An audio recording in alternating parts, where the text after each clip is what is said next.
ఈ గవర్నమెంట్ లో కూడా నేను రిక్వెస్ట్ చేస్తా ఉన్నా, మీ తరఫున రిక్వెస్ట్ చేస్తా ఉన్నా, మీ తరఫున కూడా రిక్వెస్ట్ చేస్తా ఉన్నాం. మాట్లాడుతున్నాం కదా, అది కూడా చెప్తాం కదా, ఎందుకు తొందర ఎందుకు, అది కూడా చెప్తాం కదా, అది కూడా చెప్తాం. కేవలం కార్పొరేట్ కాలేజీలతోటి కార్పొరేట్ వ్యవస్థతోని గత పాలకులు కుమ్మక్కైరు. ఈ ప్రజల పట్ల కన్సర్న్ ఉంది కాబట్టి కాంగ్రెస్ పార్టీ ప్రభుత్వం విద్యా హక్కు చట్టాన్ని తీసుకొచ్చి దాంట్లో సెక్షన్ 12(1)(c) ప్రకారం 25% సీట్లను పేద వర్గాలకు ఇవ్వాలని చెప్పినటువంటిది కాంగ్రెస్ పార్టీ ప్రభుత్వం. ఇది పేద వర్గాల కోసం ఆలోచించిన ప్రభుత్వం కాబట్టి ఇది తెస్తే ఫీజు రెగ్యులేటరీ కమిషన్ వేసి నివేదిక ఇవ్వకుండా జాప్యం చేసి శ్రీ చైతన్య నారాయణలతోని అంటగాగినటువంటి గత పాలకులు ఈ అంశం పైన మాట్లాడే హక్కు వాళ్ళకు లేదన్న విషయానికి 100% తొందర ఎందుకు, తప్పకుండా చెప్తాం. ఇవాళ మీ ఇప్పుడు ఎవరు గాగిరు అనేది ఇక్కడ అధ్యక్ష వాళ్ళకు సహజంగానే బాధ అనిపిస్తుంది కొంత. ఎందుకంటే వాళ్ళ బాధ చూస్తూ ఉంటే మాకు అర్థమవుతుంది అధ్యక్ష. మీరు చేయలేకనే అధ్యక్ష మొన్న వీళ్ళతో కాదని చెప్పే తెలంగాణ రాష్ట్ర ప్రజలు భావించి మీరు వద్దాయి అధికారంలో కానీ మాకు అప్పచెప్పినారు అధ్యక్ష. ఇలా ప్రజలు కూడా అదే చెప్పిరు, మీరు చేయలేరు అనేది ప్రజలు డిసైడ్ అయిపోయి మాకు అప్పచెప్పిరు కాబట్టి మేము ఇప్పుడు అధికార పక్షంలో ఉన్నాం అధ్యక్ష. గతంలో చేసినటువంటి నెంబర్ 1 కార్యక్రమాలు అసలు సచివాలయానికి రాకుండా ఈ దేశంలో గన్ని రోజులు ఉన్నటువంటి స్థానంలో నెంబర్ 1 మన కేసీఆర్ గారే కదండి అప్పట్లో.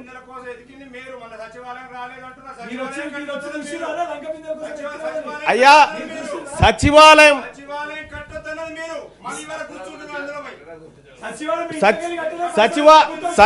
సచివాలయము ఆ తర్వాత ఇంకొక నిర్మాణమైనా కూడా అయ్యా ఏ నిర్మాణమైనా కూడా ఈ రాష్ట్ర ప్రజలకు ఉపయోగపడేటువంటి నిర్మాణాలే. అది గుర్తుంచుకోవాలి విపక్ష నాయకులు. ఇక్కడ అధ్యక్ష ఇంకా తలసరి ఆదాయం విషయంలో కూడా జిఎస్డిపిలో కూడా మన తలసరి ఆదాయం పెరిగిపోయింది, 3,25,000 వచ్చిందని చెప్తా ఉన్నారు అధ్యక్ష. ఒక ఇంట్లో 4 ఉంటే అధ్యక్ష 4 తలలు ఒక దగ్గర వేస్తే దాదాపు 12 లక్షల రూపాయలు కావాలి అధ్యక్ష. మరి రేషన్ కార్డు 2 లక్షల స్లాబ్ ఉంటే 80 లక్షల రేషన్ కార్డులు ఎట్లుంటాయి అధ్యక్ష? ఒక్కటి కూడా ఉండొద్దు కదా. ఏది మరి మీ అభివృద్ధి? మీరు చెప్పిన లెక్కలేవి? మీరు గతంలో చెప్పిందంతా డొల్లా అన్న విషయాన్ని స్పష్టంగా మేము చెప్పదలుచుకున్నాం. మీరు మాట్లాడండి అధ్యక్ష, మీరు మాట్లాడేటప్పుడు మీరు మాట్లాడండి, మేము కాదంటలేం. ఇక శాంతి భద్రతల విషయం గురించి మాట్లాడుతూ ఉన్నారు. దాని గురించి నేషనల్ క్రైమ్స్ రికార్డ్ బ్యూరో లెక్కలు ఒకసారి చూస్తే వాళ్ళు చెప్తారు అధ్యక్ష. ఇవన్నీ రాష్ట్ర ప్రభుత్వానికి గతంలో వాళ్ళకు వచ్చిన అవార్డులు అధ్యక్ష. అవి దాచిపెట్టి అనేకమైన అవార్డులు మాకు వచ్చినాయని చెప్తా ఉన్నారు అధ్యక్ష. తెలంగాణ రాష్ట్రం సర్వనాశనం అయిపోయింది అధ్యక్ష, అప్పుల కుప్పగా మారిపోయింది. ఎవడు కట్టాలి అధ్యక్ష ఈ అప్పులన్నీ? తెలంగాణ ప్రజలు కట్టాలి.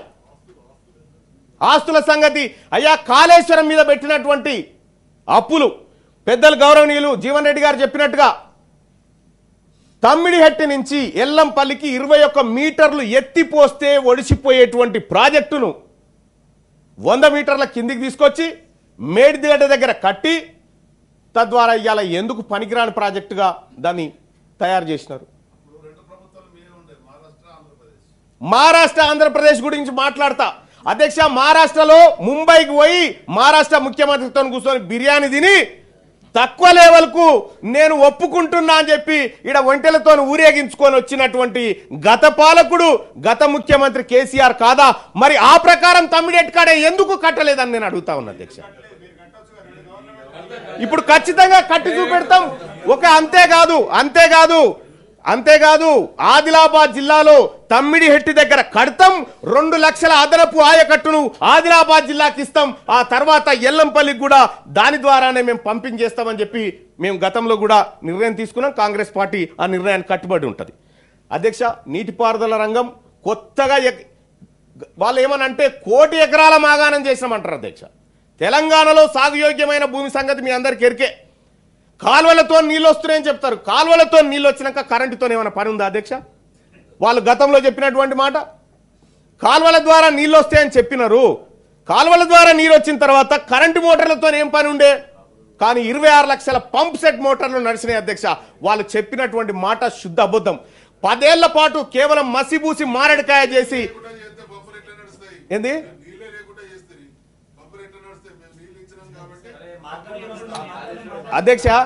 అధ్యక్ష ఇంకా మీరు ఏ సబ్జెక్ట్ అయినా చెప్పురు అధ్యక్ష, ఖచ్చితంగా మాట్లాడుకుందాం. ఈ తెలంగాణ రాష్ట్రంలో 10 ఏళ్ల కాలంలో ఎందుకు ఉన్నదే మాట్లాడడానికి మీరు అధ్యక్ష. ఇదే నల్గొండ జిల్లా, ఉమ్మడి నల్గొండ జిల్లాలో హరీష్ రావు గారు అక్కడికి పోయి సూర్యాపేటకు పోయి కాళేశ్వరం మొదటి ఫలితం సూర్యాపేటకు వచ్చిందని చెప్పాడు.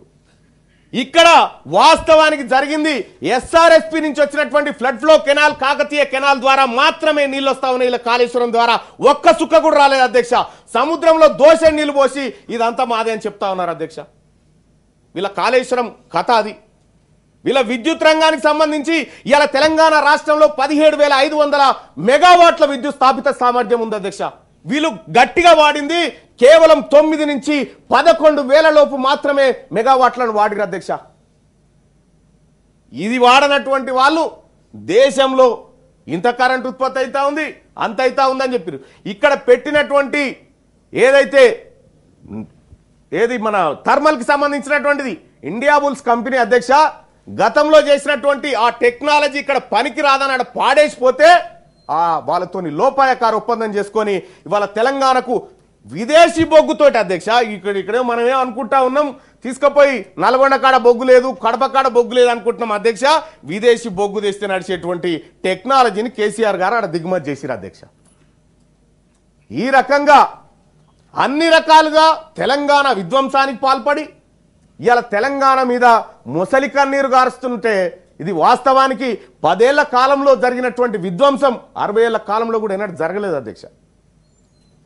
ఇవాళ అవినీతిలో గతంలో కేసీఆర్ గారి ఫ్యామిలీ కంప్లీట్గా అన్ని పథకాల్లో వాళ్ళు కాలు కాదు కదా మొత్తం దుంకిరు అందులోకి ఎక్కడికక్కడ.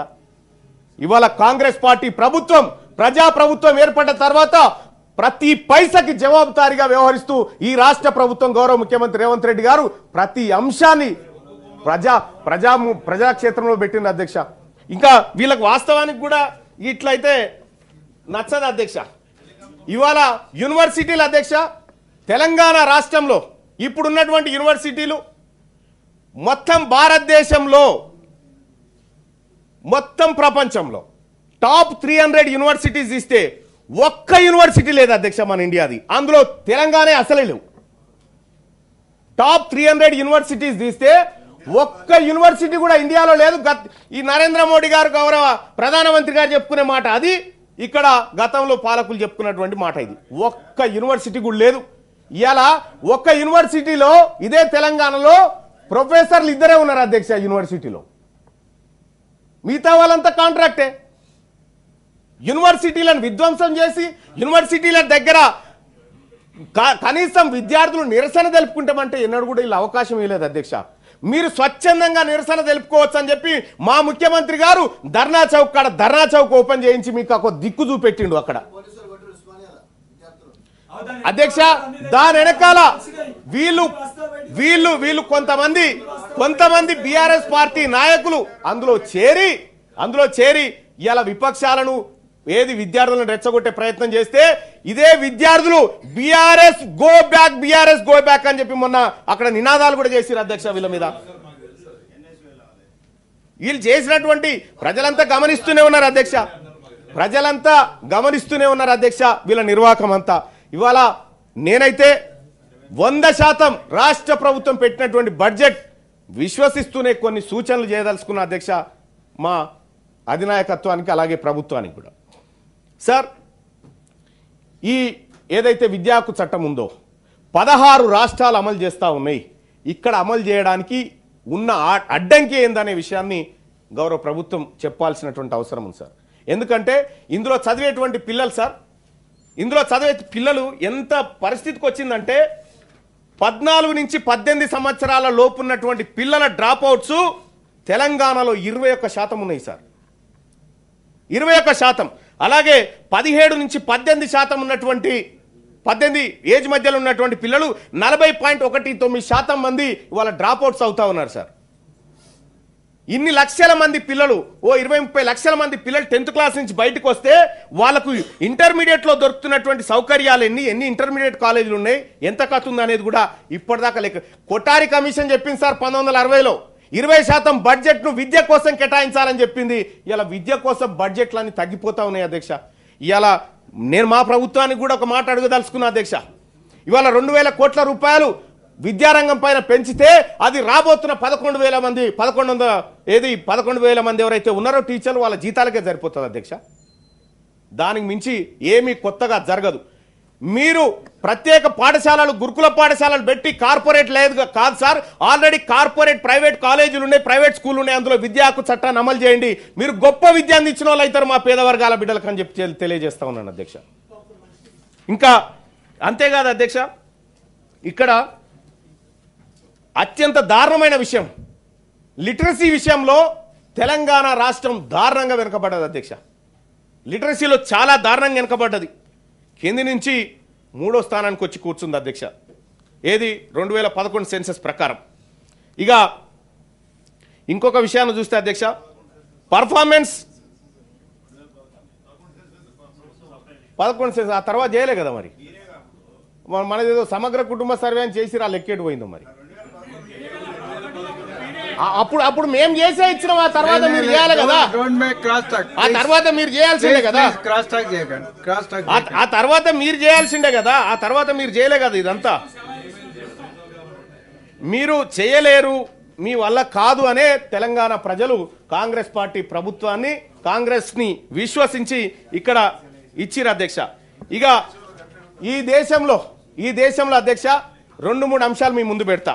10 ఏళ్ల పాటు నరేంద్ర మోడీ గారు ప్రధానమంత్రి, 10 ఏళ్ల కాలం పాటు కేసీఆర్ గారు ముఖ్యమంత్రి ఉండి సాధించిన ప్రగతి గురించి ఒకసారి చెప్తా అధ్యక్ష. బంగ్లాదేశ్ ఏమో 10% తన జీడిపిలో విద్య కోసం కేటాయిస్తుంటే కేవలం 3% మాత్రమే ఇవాళ మన దేశంలో కేటాయిస్తా ఉన్నారు అధ్యక్ష. మా సభ్యులు లేరు అధ్యక్ష, మేము తక్కువ ఉన్నాం. మీరు పెద్ద మనసు చేసుకోవాలి, పెద్ద మనసులు మీరు పెద్ద మనసు చేసుకొని మీరు పెద్ద మనసు చేసుకోవాలి అధ్యక్ష. తప్పకుండా అధ్యక్ష, తప్పకుండా అట్లే చేస్తాం అధ్యక్ష. ఇక తాగునీటి వ్యవహారం, ప్రతి ఇంటికి నల్లా నీళ్ళు ఇచ్చినామని చెప్పారు అధ్యక్ష గతంలో. ఇవాళ ప్రతి ఇంటికి నల్లా నీళ్ళు ఇస్తే అధ్యక్ష వాటర్ హెడ్ ట్యాంకులు మా ఊర్లో ఉన్న ట్యాంకు వాళ్ళ రంగు వేసిరు అధ్యక్ష. పాత ట్యాంకు పాతదే, రంగు కొత్తగా వేసి పైసలు తీసుకుపోయారని చెప్పారు అంటా ఉన్నారు. ఎంతవరకు నిజమో నాకు తెలియదు. కానీ ఒక మాట అయితే సత్యం, అందుగలదు ఇందు లేదన్న సందేహం వలదన్నట్టుగా ఎక్కడ ఛాన్స్ దొరికినా అవినీతికి పాల్పడ్డది గత ప్రభుత్వం. ఇక్కడ నాకు అర్థం కాని విషయం ఇంకొకటి అధ్యక్ష, ఇప్పుడు నీటిపారుదల రంగంలో ప్రాజెక్టుల నిర్మాణంలో అంచనాలు పెంచుతా ఉంటారు అధ్యక్ష. ఏ రైతులు డిమాండ్ చేయరు, ఏ ప్రజలు డిమాండ్ చేయరు. ఒక విద్యారంగంలో అంచనాలు ఎందుకు పెరిగాయి అధ్యక్ష? ఒక విద్యారంగంలో ఎందుకు పెరిగాయి? వైద్య రంగంలో అంచనాలు ఎందుకు పెరిగాయి? వీటి కేటాయించిన బడ్జెట్లు తగ్గిపోతూ ఉంటాయి, ఇవేమో పెరిగిపోతూ ఉంటాయి. అధ్యక్ష నేను ఒకటి చెప్పదలుచుకున్నా, నేను గౌరవ టీచర్ ఎమ్మెల్సీ గారు కూడా ఇక్కడ ఉన్నారు సార్. ఈ రాష్ట్రంలో విద్యా ప్రమాణాలు పడిపోవడానికి మనం కారణభూతులు కాకూడదు. ప్రభుత్వం పైన ఒత్తిడి పెంచైనా సరే ఖచ్చితంగా ఈ విద్యా వ్యవస్థను బాగు చేసుకోవాలి. విద్యా వ్యవస్థను బాగు చేసుకుంటేనే ఒక దేశం నాశనం కావాలంటే అందులో విద్యా వ్యవస్థను నాశనం చేస్తే కథం అని చెప్పారు అధ్యక్ష. మరి ఆ విద్యా వ్యవస్థలో మనం వెనకబడి ఉన్నాం, వాటిని ముందుకు తీసుకుపోవాలి. వైద్య రంగాన్ని కూడా ముందుకు తీసుకుపోవాలి. గౌరవనీయులు మంత్రివర్యులు ఇక్కడే ఉన్నారు కాబట్టి వైద్య వ్యవస్థను కూడా ముందుకు తీసుకుపోవాలి. వాటికి బడ్జెట్ను సవరించైనా ఇంకా కొంచెం పెంచితే బాగుంటుంది అనేటువంటి అభిప్రాయాన్ని తెలియజేస్తా ఉన్నా. అలాగే ఇంకొక విషయం అధ్యక్ష, బీసీలకు సంబంధించినటువంటి బలహీన వర్గాలకు 9,200 కోట్ల రూపాయలు కేటాయిస్తే బలహీన వర్గాల ప్రజలు నిజంగా ఆవేదన చెందిరు అధ్యక్ష. ఎస్, ఈ బడ్జెట్లో ఈ 2,91,000 కోట్ల రూపాయల బడ్జెట్ ఉంటే దాన్ని సగారికి జీరితే అది బీసీల బడ్జెట్ కావాలి అధ్యక్ష. కానీ ఇలా 9,200 కోట్ల రూపాయలు మాత్రమే బీసీలకు కేటాయిస్తే పోనీ దాంట్లో ఎంతవరకు ఖర్చు చేస్తారనేది నాకు అది తెలియనటువంటి అంశం. రేపు పొద్దుగాల ఏ కార్పొరేషన్కి ఎంత, ఏ లెక్క ఎంత అనేది అది మళ్ళీ వచ్చినప్పుడు చూస్తేవా. కానీ బీసీల విషయంలో బడ్జెట్ బీసీలకు అన్టచబుల్గా మారుతా ఉంది. దయచేసి ఈ అంశాన్ని రాష్ట్ర ప్రభుత్వం దృష్టిలో పెట్టుకొని రాబోయేటువంటి రోజుల్లో మనం 1,00,000 కోట్ల రూపాయలు బీసీల కోసం కేటాయిస్తాం అనుకున్నాం. ఈ రకంగా ఇచ్చుకుంటూ పోతే 10 ఏళ్ళు కూడా కాదు, 10 ఏళ్ళు కూడా సరిపోదు. కాబట్టి దాన్ని కూడా ఏమైనా వీలైతే ఎక్కువ నిధులు ఏది మనం ప్రాజెక్టుల కోసం కనుక అంచనాలు పెంచుకున్నట్టుగా ఇది కూడా పెంచుకుంటే బాగుంటుంది అనేటువంటి అభిప్రాయాన్ని సూచనను నేను రాష్ట్ర ప్రభుత్వానికి చేస్తా ఉన్నా అధ్యక్ష. ఇక ఫైనల్గా ఒకటి అధ్యక్ష, ఏజెన్సీ వ్యవస్థ అధ్యక్ష, ఏజెన్సీ వ్యవస్థను రద్దు చేస్తే సార్ మాకు ఇంకా లేరు సార్, సార్ కంక్లూడ్ చేస్తాం సార్. పెద్ద మనసు చేసుకోవాలి మీరు, పెద్దలంతా పెద్ద మనసు చేసుకోండి సార్. ఏజెన్సీ వ్యవస్థ సార్, ఏజెన్సీ అవుట్ సోర్సింగ్ లో పనిచేస్తున్నటువంటి వాళ్ళు గతంలో నేను గౌరవనీయులు మంత్రివర్యులు పొన్నం ప్రభాకర్ సార్ ఒక మీటింగ్ అటెండ్ అయినప్పుడు ఏజెన్సీ వ్యవస్థను రద్దు చేస్తే రూపాయి భారం లేకుండా అందులో పనిచేసేటువంటి ఆ వ్యక్తికి 20,000 వరకు మనం జీతం ఇచ్చేటువంటి అవకాశం ఉంటుంది సార్. ఏజెన్సీ వ్యవస్థ ద్వారా శ్రమ దోపిడీ జరుగుతుందనేటువంటి మాటను పదే పదే చెప్పినాం సార్. దాన్ని రద్దు చేసే దిశగా కూడా ఆలోచన చేయాలి సార్. ఇంకొక విషయం సార్, ఈ గెస్ట్ లెక్చరర్ సార్ వాళ్లకు 12 నెలల వేతనం రావట్లేదు సార్. వాళ్లకు అనేకమైనటువంటి ఇబ్బందులకు గురైతా ఉన్నారు. ఆ అంశాన్ని కూడా పరిశీలించాలని చెప్పి తమరి ద్వారా విజ్ఞప్తి చేస్తూ తమరు అవకాశం కల్పించారు సార్.